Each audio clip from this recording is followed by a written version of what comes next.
Today we're going to break down the 8 most common lies that we as caregivers tell ourselves, the ones that pile guilt on top of an already heavy load.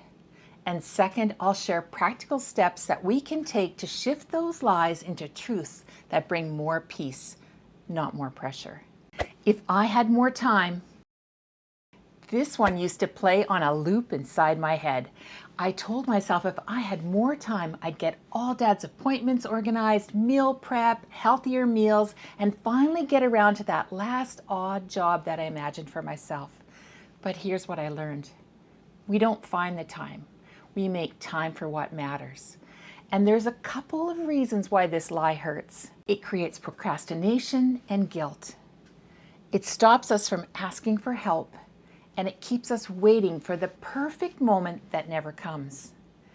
If only I had known how powerful small, consistent actions were, I would have let go of waiting for the perfect time a lot sooner.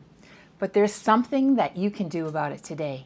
Like pick one small task that you've been putting off, even if it only takes 10 minutes, and do it today. Because small wins build momentum.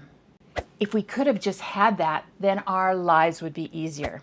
I used to think if I could hire more help, or if Dad would agree to use a walker, or if I just had 1 month off, well, then everything would feel easier. And it all makes sense to me now. This lie tricks us into waiting for a magic solution that may never come. It sets us up for disappointment. It keeps us from finding peace in small victories. It stops us from making the best of the life we have right now. Instead, we can start collecting wins, or even start a small wins journal. You know, you could journal 1 sentence a day about something that went really well. It could be as simple as, Mom smiled at me today, or we made it to the doctor's on time. Man, I could tell you stories about making it to appointments on time. Just yesterday, my brother and I arrived at my dad's care home to take him to his doctor's appointment. He wasn't ready to go. The poor guy, his pants were down around his ankles, he was struggling to do up the buttons on his shirt, and he was already tired and already frustrated.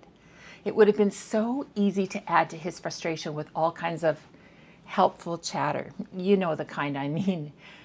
Why did you wait until the last minute? Why aren't you ready?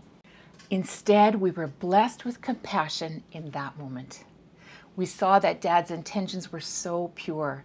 He picked out new clothes that looked nice. He wanted to make a good impression. He just ran out of time and ran out of gas before he could make a switch to the new outfit. So instead of a nightmare, we showered him with love and got the rest of him ready. Plus putting on his lace-up shoes, his cap, his winter jacket. It was a struggle for him to walk to the front doors where the transportation shuttle waited. And like I said, he was already exhausted. But it would have been so much worse if we'd have nagged him or belittled him in his time of need. If you're wondering, well, it all went well. We arrived at the doctor's in time, and he had a very good checkup. The doc was happy with Dad's health for 94 years of age and made no changes in his meds or his care. So it was a win for everyone. If we tell them this, they'll finally change.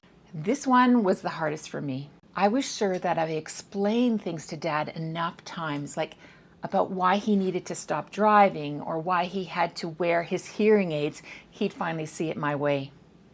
But here's the truth. People don't change because we want them to.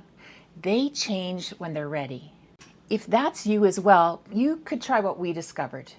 I wish I had known earlier that acceptance brings more peace than trying to control someone else's decisions.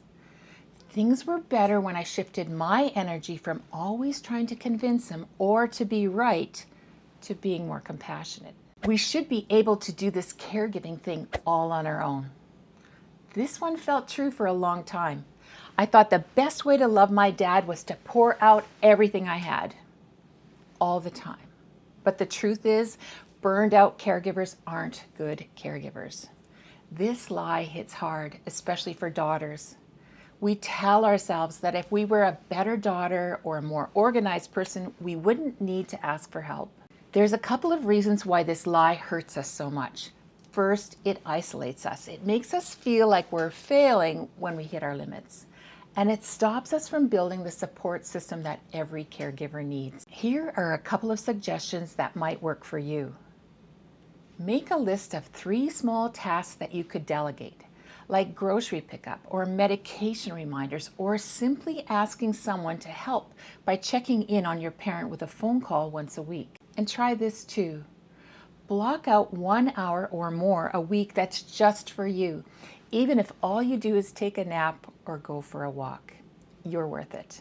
I'm on the same journey as you as a daughter caring for my aging father. I'm not a medical expert, but I created this YouTube channel to share my experiences, research, and best practices with you.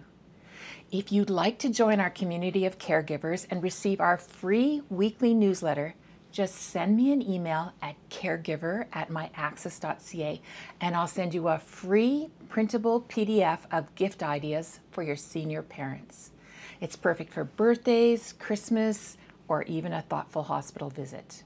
If we just try harder, we can do it all. This is another one of those gut punches.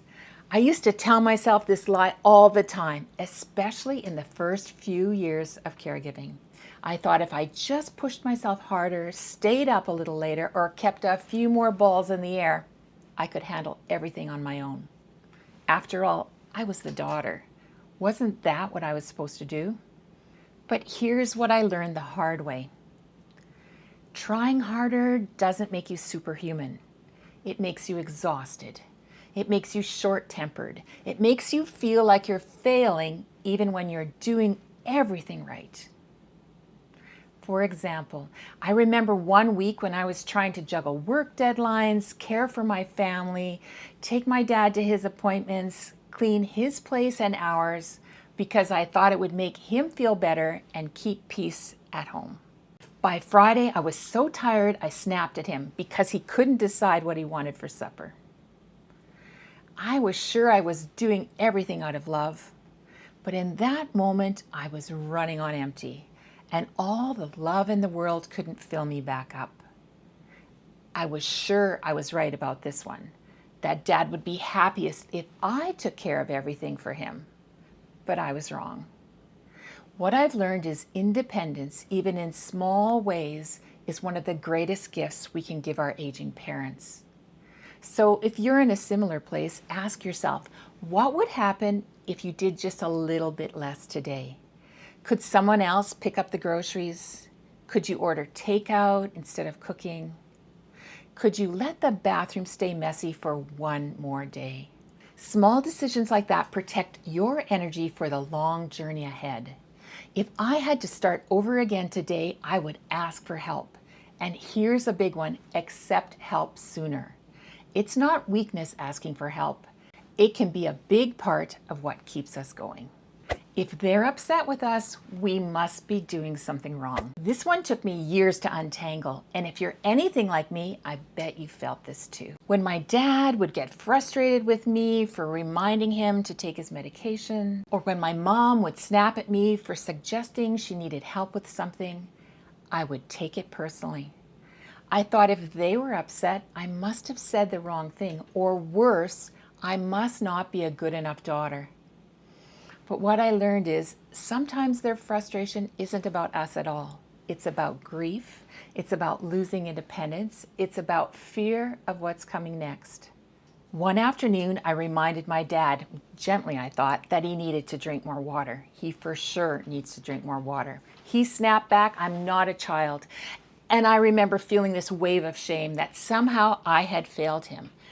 But looking back on it, it makes sense to me now. He wasn't angry at me. He was angry at what aging was taking from him. So when you're tempted to step in and solve everything for your aging parents, remember that emotions run high. Take a deep breath and ask yourself, is this about me or about what they're going through? A little bit of distance in those moments can protect your heart.